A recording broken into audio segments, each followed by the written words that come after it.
Hello everyone, I welcome to World Politica. मैं हूं नदीम अहमद। तो दोस्तों, आज हम बात करने जा रहे हैं एक ऐसे तानाशाह की जिसने आज से 10 को पहले ये कहा था कि जब तक मैं जिंदा हूं मुझे कोई नहीं हरा सकता, यानी मुझे कोई गद्दी से नहीं हटा सकता।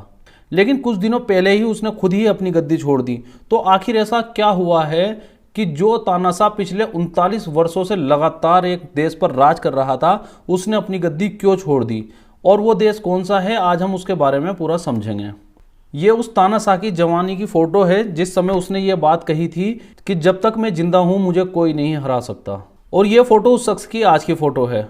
बीती 23 तारीख को इस देश में चुनाव भी हुए हैं, तो ये देश फिलहाल काफ़ी चर्चाओं में बना हुआ है। तो आज हम इस देश के बारे में सब कुछ समझेंगे और इस तानाशाह की भी पूरी बायोग्राफी हम इसमें कवर करेंगे। तो वीडियो का अंत तक बने रहिएगा। हम बात कर रहे हैं कंबोडिया देश की। ये आप देख सकते हैं कंबोडिया, इसकी राजधानी है फोन पेन और इसके पड़ोसी देश हैं थाईलैंड, वियतनाम और लाओस। इधर इसके गल्फ ऑफ थाईलैंड है। वर्ल्ड मैप में इस देश की लोकेशन को समझें तो ये है हमारा प्यारा भारत और इधर हमारा पड़ोसी देश है म्यांमार और उसकी बाजू में है थाईलैंड और थाईलैंड से ही मिलता हुआ देश है कंबोडिया और उसकी साइड में है वियतनाम और वियतनाम के बाद शुरू हो जाता है साउथ चाइना सी, जिसको लेकर चाइना और आसपास के पड़ोसी देशों में एक बहुत बड़ा डिस्प्यूट है। तो ये देश जो है ये इंडो चाइना का पार्ट है। ये पूरा क्षेत्र जो है इसे इंडो चाइना के नाम से जाना जाता है। अगर हम इसे ज्योग्राफिकल टर्म में कहें तो ये साउथ ईस्ट एशिया का देश है।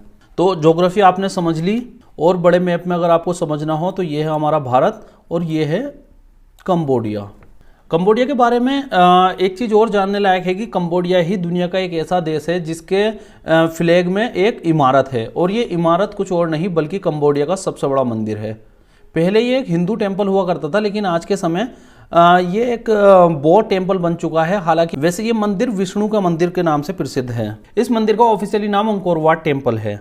असल में हुआ क्या था कि सदियों पहले भारत के स्पेशली उड़ीसा राज्य से एक जो साधु थे वो इस देश में गए थे जिनका नाम था काम्बू स्वयंभू और उन्हें वहां पर लोग काफी हद तक पूजने लगे थे।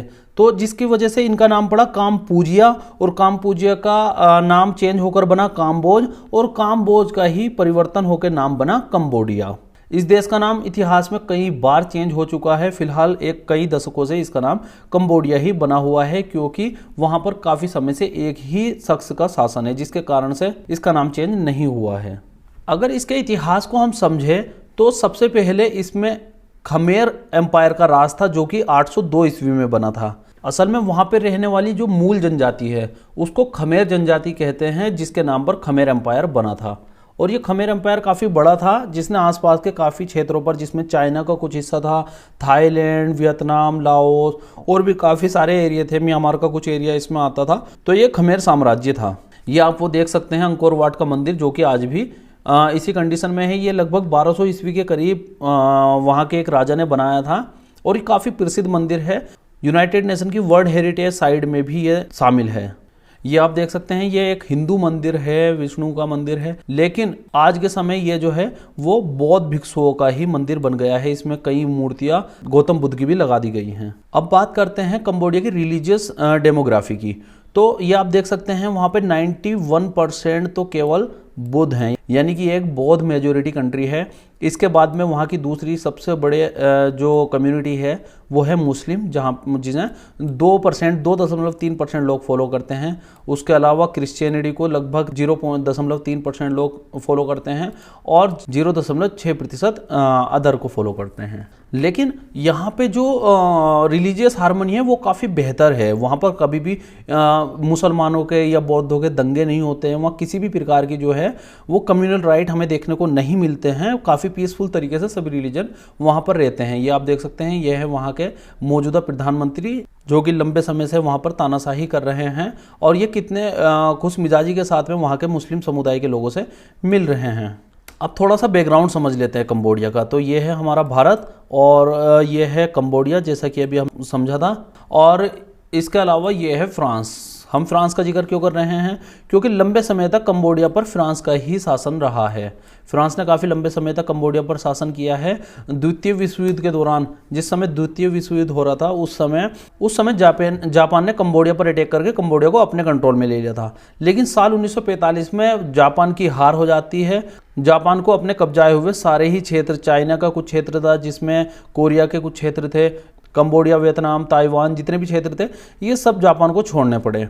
और फिर उसके बाद में फिर से इसमें कंट्रोल फ्रांस का ही हो गया। लेकिन फ्रांस बहुत कमज़ोर हो चुका था, जिस कारण से फ्रांस ज़्यादा दिन तक इस पर अपना शासन नहीं चला सका। और फाइनली साल 1953 में 9 नवंबर 1953 को कंबोडिया को आज़ादी मिल जाती है। और वहाँ पर डेमोक्रेसी आ जाती है, लेकिन वहाँ पर प्रॉपर डेमोक्रेसी नहीं आई। वहाँ पर स्थापित हुई इलेक्टोरल डेमोक्रेसी, यानी कि राजशाही भी और डेमोक्रेसी भी। वहाँ पर एक राजा भी होता है और वहाँ पर प्रधानमंत्री भी चुना जाता है। तो वहाँ के राजा का नाम है नोरोडोम सिहामोनी, जो कि 2004 से फिलहाल बने हुए हैं। और वहाँ पर प्रधानमंत्री भी हैं। प्रधानमंत्री अभी तक वहाँ पे थे हुन सेन। 1953 में देश तो आज़ाद हो जाता है, लेकिन साल 1970 में वहाँ के जो सेना जनरल होते हैं वो देश में तख्ता पलट कर देते हैं और सत्ता अपने कंट्रोल में ले लेते हैं। फिर अगले 3 से 4 सालों तक उन्हीं का शासन चलता है। उसके कुछ सालों बाद वहाँ पर एक लोकल आर्म्ड ग्रुप था जिसका नाम था खमेर रूस। खमेर जैसा कि मैंने बताया वहाँ की जनजाति का नाम है, और रूस कंबोडियन भाषा में कहा जाता है लाल रंग को, क्योंकि वहाँ पर जो लोकल आर्म्ड ग्रुप था वो लाल कलर के ज़्यादातर गमछे पहनते थे, जिस कारण से उन्हें खमेर रूस कहा जाने लगा। उन्होंने टेक ओवर कर लिया। उसी आर्मी में एक नौजवान था, ये आप तस्वीर देख सकते हैं उस नौजवान की, ये भी खमेर रूस का ही एक मेंबर था। लेकिन साल 1975 में ये नौजवान कंबोडिया छोड़कर वियतनाम भाग जाता है, और वियतनाम में युद्ध चल रहा था अमेरिका के खिलाफ। तो ये वियतनाम में ही रहता है। बाद में वियतनाम अमेरिकी सेना को वापस भगाने में कामयाब हो जाता है। पूरे वियतनाम पर जो हो ची मिन्ह थे, हो ची मिन्ह का कंट्रोल हो जाता है। और उसके बाद हो ची मिन्ह कंबोडिया पर भी अपना कंट्रोल स्थापित कर लेते हैं। हो ची मिन्ह की वियतनाम की सेना कंबोडिया जाती है और कंबोडिया में अपना शासन स्थापित करते हैं वियतनाम के सैनिक। लेकिन जो वियतनाम की सेना कंबोडिया गई थी उसमें ये शख्स भी मौजूद था जिसका नाम है हुन सेन। और हुन सेन को साल 1980 में कंबोडिया का रक्षा मंत्री बना दिया जाता है, और ये उस समय दुनिया के सबसे कम उम्र के रक्षा मंत्री थे। और कंबोडिया के ही एक व्यक्ति को प्रधानमंत्री बना दिया जाता है। फिर साल 1984 में एक दूसरे प्रधानमंत्री बनते हैं, और साल 1984 में ही उनकी मौत हो जाती है। उसके बाद जो है हुन सेन को कंबोडिया की कमान दे दी जाती है, और हुन सेन बन जाते हैं कंबोडिया के प्रधानमंत्री। इनकी पार्टी का नाम है कंबोडियन पीपल्स पार्टी, और फिर लगातार यही वहाँ पर राज करते हैं। और फिर उसके बाद इनके खिलाफ कोई भी खड़ा होने वाला व्यक्ति कंबोडिया के अंदर नहीं बचा था। और साल 1993 में वहाँ पर एक संविधान बनाया जाता है। वही संविधान आज भी कंबोडिया में चल रहा है। और फाइनली कंबोडिया की पूरी सत्ता हुन सेन के कंट्रोल में आ जाती है। आज 2023 में भी कंबोडिया की पूरी सत्ता हुन सेन के ही हाथ में है। वहाँ पर अभी भी कई पार्टियां हैं, लेकिन कोई भी ऐसी पार्टी नहीं है जो हुन सेन को टक्कर दे सके, या कोई भी विपक्ष में ऐसा चेहरा नहीं है जो हुन सेन के खिलाफ खड़ा हो सके। कंबोडिया के अंदर हर 5 साल में चुनाव होते हैं, और यहाँ पर जुलाई महीने के चौथे रविवार को वोटिंग होती है। इसी क्रम में बीती 23 तारीख को कंबोडिया के अंदर चुनाव हुए थे, जिसमें कुल 18 पार्टियों ने भाग लिया था। हालांकि देखिए आप, हुन सेन वहाँ पर पूरी तरह से तानाशाही कर रहे हैं, लेकिन फिर भी 18 पार्टियां वहाँ संसदीय चुनाव में भाग ले रही हैं। थोड़ा कंबोडिया के इलेक्शन को भी समझ लेते हैं। टोटल 125 सीटें नेशनल असेंबली की हैं, संसद की हैं कंबोडिया के अंदर, और लगभग 77 लाख लोगों ने कंबोडिया में वोट किया, जिनमें से 63 लाख लोगों ने केवल कंबोडियन पीपल्स पार्टी को ही वोट किया, CCP को। इसके अलावा जो वहाँ के प्रिंस हैं, जो राजा हैं, उनकी पार्टी है फनकिनपेक पार्टी को 7,16,490 वोट मिले। और टोटल अगर सीट की बात करें तो CCP को 120 सीटें मिली हैं, वहीं फनकिनपेक को केवल 5 सीटें ही मिली हैं। तो इस तरह जो हुन सेन हैं वो दोबारा सत्ता में आ गए हैं। लेकिन इन्होंने एक अलग ही काम किया है। जैसा कि वीडियो के शुरू में हमने बात की थी कि ये इलेक्शन तो जीत गए, लेकिन इन्होंने अपनी कुर्सी छोड़ दी। अब वो कुर्सी क्यों छोड़ी है, तो इस चीज़ को भी हम समझ लेते हैं। अब इसमें एंट्री होती है हुन मनेत की। ये जो आप स्क्रीन पर शख्स देख रहे हैं, ये है हुन मनेत। ये फिलहाल कंबोडिया की थल सेना के अध्यक्ष हैं, लेकिन ये जो शख्स हैं हुन मनेत, ये एक्चुअली हुन सेन के बेटे हैं। तो हुन सेन क्या कर रहे हैं, हुन सेन जो हैं वो अपनी सत्ता अपने बेटे को दे रहे हैं और खुद कंबोडिया के सुप्रीम लीडर बनना चाहते हैं। लेकिन उन्होंने साथ ही कहा है कि हुन मनेत अगर सही से सत्ता नहीं चला पाते हैं तो हुन मनेत से सत्ता वापस छीन लेंगे, यानी कि प्रधानमंत्री हुन मनेत बन जाएंगे, लेकिन जो असल पावर होगी वो हुन सेन के पास ही होगी। तो जिसके चलते वो अपनी 39 साल पुरानी सत्ता छोड़ रहे हैं, यानी कि 39 साल से लगातार कंबोडिया के प्रधानमंत्री हुन सेन बने हुए थे, अब वे अपने बेटे के लिए अपनी कुर्सी छोड़ रहे हैं।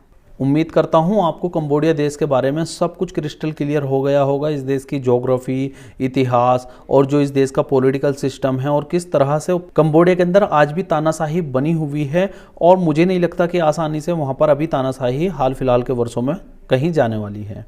अगर दूसरे तानाशाही वाले देशों से हम कंपेयर करें, जैसे लीबिया था, नॉर्थ कोरिया है और सीरिया है, तो अगर इन देशों से हम कंपेयर करें कंबोडिया की, तो कंबोडिया काफ़ी स्थिर कंट्री है, काफ़ी स्टेबल कंट्री है। कंबोडिया में कभी भी दंगे फसाद नहीं होते हैं, कंबोडिया में कभी युद्ध नहीं होता है। हालांकि बहुत मालदार कंट्री नहीं है कंबोडिया की, जो पर कैपिटा इनकम है वो लगभग $1300 है, और लेकिन यहाँ पे जो एजुकेशन दर है वो 80% प्लस है। सो फाइनली कंबोडिया ठीक ठाक कंट्री है, लोग सुकून से ज़िंदगी जी रहे हैं। लेकिन देखते हैं कि ये तानाशाही आगे कब तक चलती है। तो दोस्तों उम्मीद करता हूँ आपको सब कुछ क्रिस्टल क्लियर समझ आ गया होगा।